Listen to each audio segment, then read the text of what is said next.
তো চলুন ভিডিও শুরু করা যাক আমাদের চাঁদ থেকে। আমার বলাটা জরুরি না, তবু আপনি যে ছবিটিকে স্ক্রিনে দেখতে পাচ্ছেন এটি হচ্ছে আমাদের চাঁদ, মানে আমাদের মুন, যা কিনা আমাদের পৃথিবী থেকে 4 গুণ ছোট।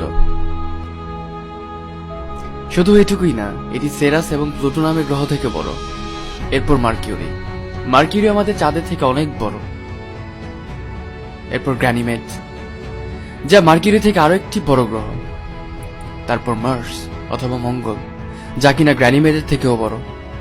তারপর হচ্ছে ভেনাস, যা মঙ্গল থেকে অনেক বড়। তারপর হচ্ছে আমাদের পৃথিবী, যা কিনা ভেনাস থেকে বড়।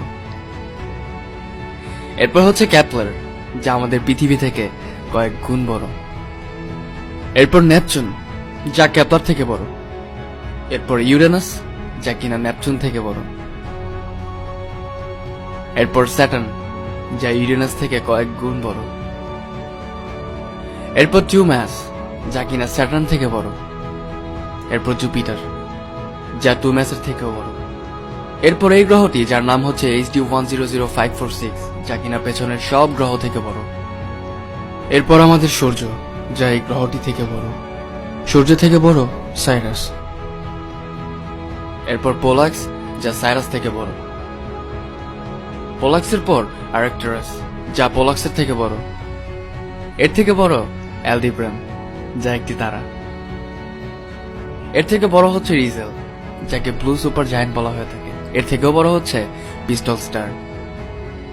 এর চেয়েও বড় হচ্ছে অ্যান্টারেস। আর এর চেয়েও বড় ব্যাটেলগিউস। এরপর ক্যানিস মেজরিস, যা এই সকল তারা থেকে অনেক বড়। আর এর চেয়েও বড় ইউআই স্কুটি। এই সকল তারা আমাদের গ্রহ থেকে অনেক অনেক অনেক বড়। এখন এই ভিডিওটাকে জুম আউট করতে করতে আমরা পুরো ব্রহ্মাণ্ডের আকার পর্যন্ত যাচ্ছি। কি এই ব্রহ্মাণ্ড, কত বড় এই ব্রহ্মাণ্ড, শুধু দেখুন ভিডিওটি। এরপর হয়তো আপনার ভেতর থেকে উত্তর চলে আসবে, আসলে আমরা মানুষ জাতি কি। এখন যে দৃশ্যটি আপনি দেখছেন, এখানে লাখো কোটি তারা রয়েছে। এটি হচ্ছে আমাদের গ্যালাক্সি, যেখানে লাখো কোটি গ্রহ তারা যে যার অবস্থানে বিদ্যমান। আর এই কোটি কোটি তারা আর গ্রহ মিলেই তৈরি আমাদের গ্যালাক্সি, যা হচ্ছে আমাদের আকাশগঙ্গা। এটি হচ্ছে আমাদের আকাশগঙ্গা, যার সীমা অপার, যেখানে রয়েছে কয়েকশো কোটি গ্রহ নক্ষত্র। এটি হচ্ছে আমাদের মিল্কওয়ে গ্যালাক্সি।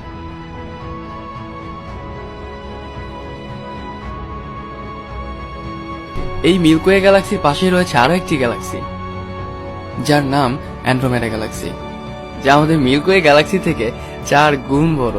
আর না জানি এর মধ্যে কত গ্যালাক্সি আমাদের গ্যালাক্সির চারপাশে রয়েছে। এই সকল গ্যালাক্সি মিলেই যা হয়, সেটিই হচ্ছে আমাদের ব্রহ্মাণ্ড।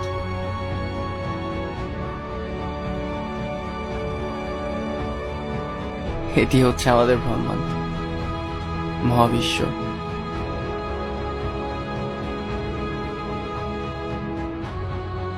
যার ভেতর মিলিয়ন বিলিয়ন গ্যালাক্সি রয়েছে।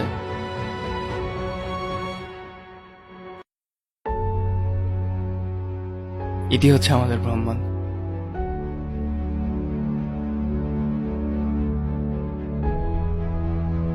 এটি হচ্ছে আমাদের ইউনিভার্স। শুধু এটুকুই নয়, এখন আপনি স্ক্রিনে যা দেখতে পাচ্ছেন, এটি হচ্ছে আমাদের ইউনিভার্স, একটি বল। না জানি আমাদের ইউনিভার্সের মতোই কত লাখো কোটি ইউনিভার্স রয়েছে এই বিশ্ব ব্রহ্মাণ্ডে। আর এই কোটি কোটি ইউনিভার্স মিলেই তৈরি হয় একটা মাল্টিভার্স।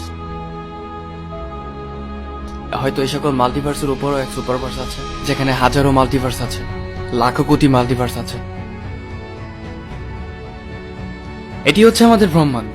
খুব অবাক হচ্ছেন না? এখান থেকে মাইক্রোস্কোপ লাগিয়ে যদি আপনাকে খোঁজেন, আপনার অস্তিত্ব তো দূরের কথা, আমাদের গ্যালাক্সিকেও খুঁজে পাওয়া যাবে না। ভিডিওটি দেখে একবার কি ভেবেছেন যেগুলো আসলো কোথা থেকে? কোথা থেকে আসলো এই বিশ্ব ব্রহ্মাণ্ড? কে বানালো এই ব্রহ্মাণ্ড? এত বড় স্পেস, এত বড় জায়গা কিভাবে চলছে? চলুন ব্রহ্মাণ্ডের কথা বাদই দেয়া যাক। মিশরের পিরামিডের নাম হয়তো সবাই শুনেছেন। কখনো চিন্তা করেছেন এত বড় পিরামিড কিভাবে তৈরি হলো? কিভাবে এক পাথরের উপর আরেকটি পাথরকে রাখা হয়েছে, যেখানে একটি পাথরের সর্বনিম্ন ওজন 5 টন? কিভাবে কিভাবে তৈরি হয়েছে পিরামিড? পিরামিডের কথা বাদই দিলেন, আপনি কি স্টোনহেঞ্জের নাম শুনেছেন?